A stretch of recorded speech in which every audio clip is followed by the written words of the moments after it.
Between 40,000 and 15,000 years ago, massive ice sheets crept across the continents, compressing human existence into a daily, desperate hunt for calories. Survival in this frozen environment required absolute, ruthless efficiency. You tracked giant game with wooden spears, you extracted every ounce of nutrition from your kills, and you wasted absolutely nothing. Yet thousands of years before humans figured out how to plant a single seed, and long before anyone thought to fence in a docile sheep, our ancestors invited an animal to live inside their camps. The animal they chose was a 100-pound apex predator, equipped with crushing jaws, and a hunting instinct honed over millions of years. Every biological alarm bell humans possessed should have told them to run or fight. Inviting a hungry, heavily armed carnivore to share a fire with vulnerable families makes absolutely no rational sense. The widely accepted scientific explanation for this relationship is the freeloader theory. The idea is that humans didn't actively adopt wolves. The wolves simply tamed themselves by hanging around the edges of our camps, eating our discarded garbage. But this data visualization reveals a massive problem with that story. The Ice Age human population was barely 2 to 8 million. A wolf requires 7 pounds of meat daily. Starving humans licked bones clean, dropping the available scraps metric to 0. You simply cannot sustain a wolf pack on human waste. And even if there was enough garbage, an unsocialized wolf that loses its fear of humans does not become a good pet. It becomes a highly confident predator standing in your living room. Over just a few centuries in France alone, there were thousands of recorded fatal wolf attacks, frequently targeting the smallest people in a village. Early humans were entirely too efficient to provide a daily buffet of meat scraps, and they were far too protective of their children to tolerate bold, wild predators casually stalking their camps at night. If the wolves didn't come to us for garbage, we had to go to them.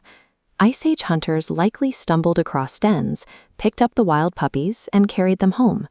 They did this because humans share a deeply rooted biological glitch. Show us a clumsy, waddling baby animal with oversized paws, and our protective instincts short-circuit. We simply cannot leave them behind.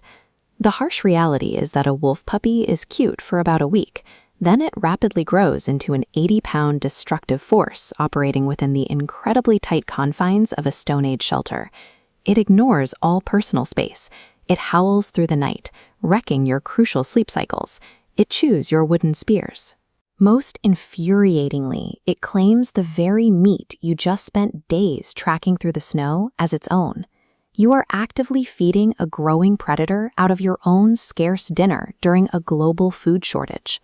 By every prehistoric economic metric, keeping this animal was a total disaster that offered zero practical return. The evidence for why we kept them anyway is buried in an actual grave. Around 14,000 years ago, in what is now Germany, a man and a woman were laid to rest side by side with a dog. Forensic analysis of the puppy's remains revealed a crucial detail. At just 3 or 4 months old, the dog contracted a brutal, debilitating disease called distemper. This timeline illustrates the lethal reality of that illness. Without intense intervention, a wild puppy with distemper dies in under 3 weeks. But as this line extends outward to 11 weeks, we see the massive duration that this specific puppy managed to survive. To keep that animal alive for those extra 8 weeks, someone had to hold water to its mouth. Someone had to clean up after it, keep it warm, and sit beside it through fevers and seizures. They poured their precious time into nursing a profoundly sick animal that could neither hunt nor guard the camp. This wasn't limited to one eccentric group either. 17,000 years ago, someone else took the care to meticulously bury a fox alongside a human. People dedicated their scarce energy to these animals out of sheer devotion. When the puppy finally died, they grieved, and they buried him like family, transforming a prehistoric parasite into an entirely new kind of companion.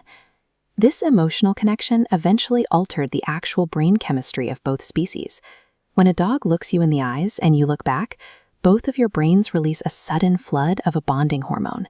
This diagram shows exactly how that oxytocin loop works. It is the identical chemical circuit that ties a human mother to her newborn infant, but here it has been successfully hacked to run between 2 completely distinct species.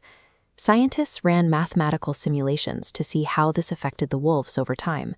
If tolerant wolves only bred with other friendly wolves, their genetics shifted rapidly. As this diagram zooms out into a generational timeline, we see the results. It takes roughly 8,000 years of isolated breeding to turn a wild wolf into a dog. We like to think we masterminded this whole process, but a predator walked up to our fire, took our space, ate our food, and simply manipulated our emotions until we decided to serve it. Every time you forgive a modern dog for chewing your shoes, you are proving that our ancestors successfully voted for friendliness over fear. We are running on 14,000-year-old biological software, endlessly repeating the decision to let the worst roommate in history stay forever.